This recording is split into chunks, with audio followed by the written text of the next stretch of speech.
Good afternoon friends, welcome to the YouTube channel Automanic the mechanical club. Automanic mechanical club में आपका स्वागत है। आज का हमारा टॉपिक है heat engine versus refrigerator versus heat pump. इन तीनों के बारे में जानेंगे और इन तीनों को समझने से पहले हम एक्सर्जी, एनर्जी, लो grade energy, high grade energy क्या होता है इसको भी समझेंगे, ताकि हम समझ सकें कि फ़र्क क्या होता है हीट इंजन में, रेफ्रिजरेटर में और हीट पंप में। ठीक है, स्टार्ट करते हैं फिर। एनर्जी देखो दो टाइप की है, high grade energy and low grade energy. ठीक है, हाई ग्रेड एनर्जी क्या होती है, मान लेते हैं वर्क है, वर्क एक हाई ग्रेड एनर्जी है, मतलब वर्क को आप पूरा 100% हीट में कन्वर्ट कर सकते हो। ठीक है, वही हीट जो है एक लो ग्रेड एनर्जी है, मतलब इसको आप कन्वर्ट नहीं कर सकते 100% वर्क में, क्योंकि हीट को अगर 100% वर्क में जब आप कन्वर्ट करोगे तो उसका कुछ ना कुछ पोर्शन आपको रिजेक्ट करना ही पड़ता है हमेशा सिंक में। ठीक है, तो कुछ ना कुछ पोर्शन अगर आप रिजेक्ट करोगे तो वो 100% कन्वर्टेबल नहीं होती है। ठीक है, तो it is impossible to convert low grade energy into high grade energy completely. This is low grade energy. तो एग्जांपल इसका हीट होता है, और वर्क को आप कम्प्लीटली कन्वर्ट कर सकते हो हीट में। ठीक है ना, आगे देखो हाई ग्रेड एनर्जी के अंदर अब टर्म्स को पहले समझ लेते हैं, एक्सर्जी और एनर्जी क्या होती है। ठीक है, तो हाई ग्रेड एनर्जी मतलब वर्क। अब वर्क देखो 100% कन्वर्टिबल है, ठीक है ना, उसको ट्रांसफॉर्म कर सकते हैं 100% to other form of energy. Means उसकी एक्सर्जी जो हो जाएगी वो कितनी हो जाएगी 100%। ठीक है ना, क्योंकि वो 100% कन्वर्टिबल है तो उसकी एक्सर्जी होगी 100%। इसके अंदर मैं बात करूँगा एनर्जी कितनी है, ANERGY मीन्स एनर्जी, मतलब अनअवेलेबिलिटी ऑफ एनर्जी, तो डैट्स 0%। ठीक है ना, तो high grade energy means exergy उसकी होगी 100%।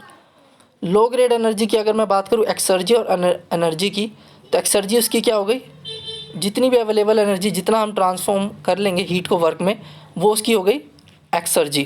ठीक है, आप यहाँ देख सकते हैं, तो वो होगी उसकी एक्सर्जी। ठीक है, जितना वो कन्वर्टेबल हो सकता है।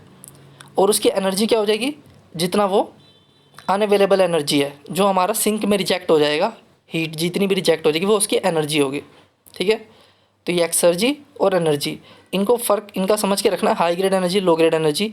इससे रिलेटेड एमसीक्यूज़ भी पूछे जाते हैं आपके कॉम्पिटिटिव एग्जाम्स में। ठीक है, exergy energy related concept students के क्लियर नहीं होते हैं, तो एक्सर्जी और एनर्जी भी आपको पता होनी चाहिए। एक्सर्जी मैक्सिमम अवेलेबल एनर्जी, ठीक है, जिसको हम यूटिलाइज़ कर सकते हैं, और एनर्जी जो अनअवेलेबल एनर्जी है जिसको हम बोलेंगे। ठीक है, उसके बाद इनका डिफरेंस समझ लो। यहाँ फर्स्ट फिगर जो देख सकते हो ये है आपका हीट इंजन। ठीक है, तो हीट इंजन आप देख सकते हैं यहाँ पे क्या हो रहा है कि हॉट बॉडी से आपने हीट ली है और वर्क एक्सट्रैक्ट किया है, यहाँ पे आप देख सकते हैं, और हीट रिजेक्ट कर दिया हमने कोल्ड बॉडी में।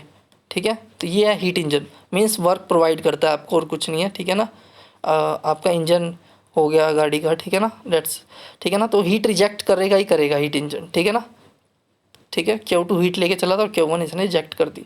रेफ्रिजरेटर में देखो क्या होता है, रेफ्रिजरेटर में अब रेफ्रिजरेटर में क्या है, कोल्ड बॉडी से हीट हमने एक्सट्रैक्ट करनी है और हॉट बॉडी में रिजेक्ट करनी है बाहर।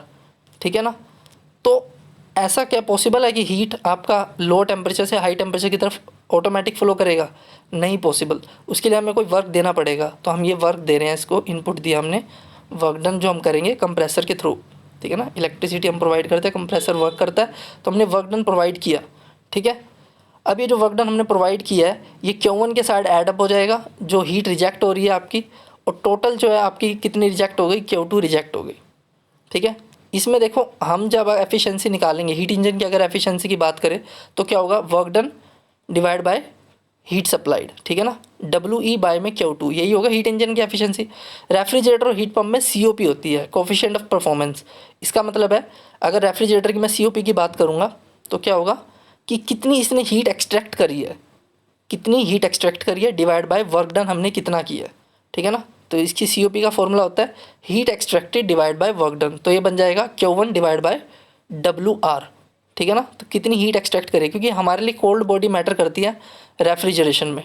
ठीक है, तो हम उसकी देखेंगे कि उसने वहाँ से हीट कितनी एक्सट्रैक्ट करी है, तो सिंपल फॉर्मूला हो जाएगा COP का Q1 डिवाइड बाय WR। अब बात करते हैं हीट पंप की, अब बात करते हैं हीट पंप की। यहाँ देख सकते हो आप हीट पंप। ठीक है, हीट पंप है तो सेम वर्किंग, देख सकते हो आप इसके अंदर हमने यहाँ पे वर्क प्रोवाइड किया है इसको। ठीक है ना। लेकिन हमारे लिए हीट पंप में क्या मैटर करता है कि हमने हॉट बॉडी में कितनी हीट सप्लाई करी, क्योंकि इसका नाम ही हीट पंप है कि हम किसी चीज़ को हीट करना चाहते हैं। तो हमारे लिए मैटर जो करता है वो हॉट बॉडी मैटर करता है, ठीक है ना। हॉट बॉडी क्या हमने कितनी हीट सप्लाई करी ये मैटर करता है हमारे लिए। इसमें रेफ्रिजरेटर में कोल्ड बॉडी मैटर करता था, हमने कितनी हीट एक्सट्रैक्ट करी है। इसमें हमने हीट कितनी सप्लाई करी है हॉट बॉडी को, ठीक है। तो इसमें फॉर्मूला COP का थोड़ा सा चेंज हो जाता है। इसमें होता है Q2 डिवाइड बाय WP, ठीक है ना, work done by the pump, work done on the pump, ठीक है ना। तो Q2 डिवाइड बाय WP हो जाएगा आपका COP ऑफ हीट पंप, ठीक है, क्लियर, ठीक है। इसको चीज़ को ज़रा सा समझ के रखना। अभी हम पता करेंगे कि क्यों आपकी जो होती है हीट पंप की जो एफिशिएंसी COP जो होती है रेफ्रिजरेटर से 1+ होती है, हमेशा 1 ज़्यादा होती है। क्यों होती है ये भी आपको समझ में आ जाएगा। आप थोड़ा सा अगर ध्यान दोगे तो आपको यहाँ पे पता भी चल रहा होगा कि यहाँ पे हम Q2 ले रहे हैं, Q2 डिवाइड बाय WP, और वहाँ पे हमने जो है आपसे क्या लिया, Q1 डिवाइड बाय WR लिया था, ठीक है। अभी देखो थोड़ा फॉर्मूले से करेंगे तो देखो यहाँ पे आप देख सकते हैं एफिशिएंसी हीट पंप की कितनी है, heat delivered divide by work done, ठीक है। और एफिशिएंसी रेफ्रिजरेटर की मतलब COP, heat extracted divide by work done, ठीक है, heat extracted by work done. Refrigerator में हमारे लिए मायने कर रखता है कोल्ड बॉडी वाला, हीट एक्सट्रैक्ट कितनी करी हमने, ठीक है। अब फिर से देख लो, रेफ्रिजरेटर में हमारे लिए Q1 मायने रखती है और हीट पंप में हमारे लिए Q2 मायने रखती है, ज़्यादा मैटर करती है, ठीक है ना, Q2 डिवाइड बाय WP, ठीक है। शायद अब आपको ये क्लियर हो गया होगा। थोड़ा सा एक बार इसका देखते हैं कि कैसे 1 ज़्यादा होती है। तो हीट पंप का क्या होता है, अभी बताया मैंने, Q2 डिवाइड बाय WP होगा, अभी हमने देखा, ठीक है।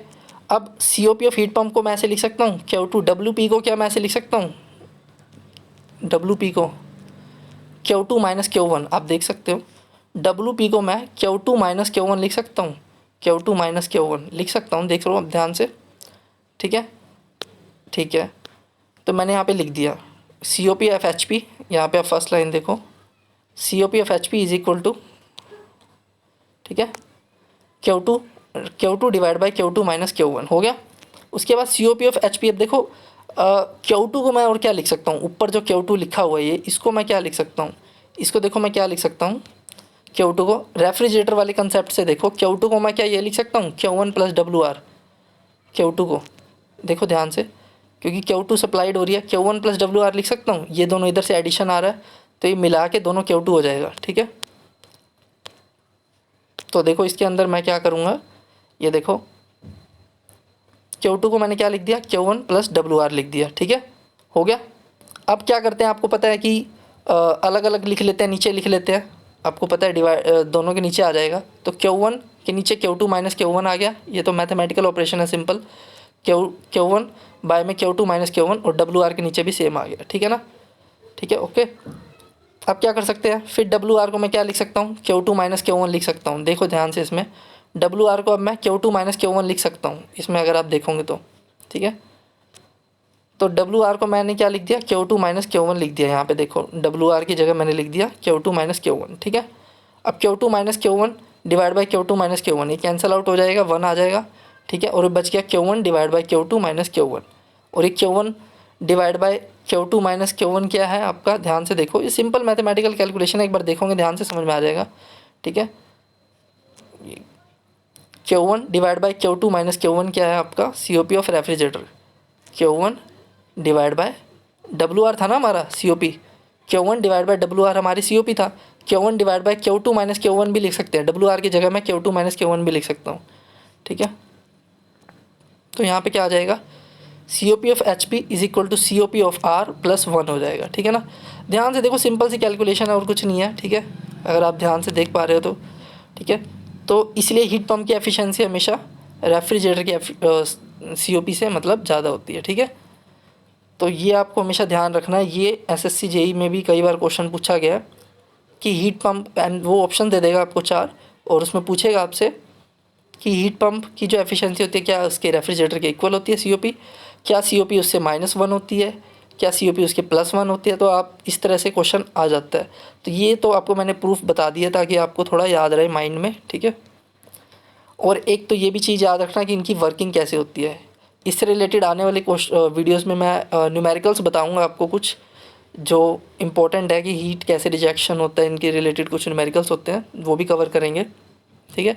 और एक आपको एक्सर्जी से रिलेटेड पता होना चाहिए, एक्सर्जी एनर्जी क्या होता है। Exergy means available energy, energy means कि आपका जो अवेलेबल एंड जो यूटिलाइज नहीं हो रही है, ठीक है। तो उम्मीद करता हूँ आपको ये वीडियो पसंद आ गई होगी। अगर पसंद आई है तो लाइक कर देना और सब्सक्राइब कर देना चैनल को, और इसे ज़्यादा से ज़्यादा शेयर करें। और थैंक्स फॉर वॉचिंग।